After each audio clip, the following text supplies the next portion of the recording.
তোমাদেরকে আগে একটা ভিডিওতে বলেছিলাম যে আমাদের মা ডাঙ্গেলকালীর উৎসব আর কিছুদিনের অপেক্ষা। তো ফাইনালি সেই দিন আর চলে এলো। আজকে মা আসছে।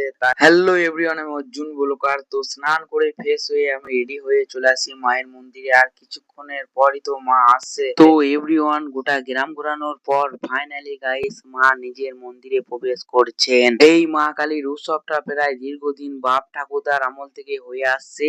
বছরের পর বছর পুজো হয় বৈশাখ মাসে। এর তারিখ কোনো ঠিক নেই, কোনো একটা মঙ্গলবার নিয়ে পুজো করা হয় মা ডাঙ্গিলি কালীকে। আমাদের গ্রাম বলে বলছি না, অন্যান্য গ্রামও এই মা ডাঙ্গিলি কালীর উৎসবটা হয়ে থাকে। তোমরা অবশ্যই কমেন্টে জানিও এই মা ডাঙ্গিলি কালীর উৎসবটা তোমাদের গ্রামে হয় কিনা। আমিও তো দেখি এই মা আসা খুশিতে গ্রাম আনন্দ করছে। তোমরাই দেখো কেউ নাচছে ঢোল মাথায় করে।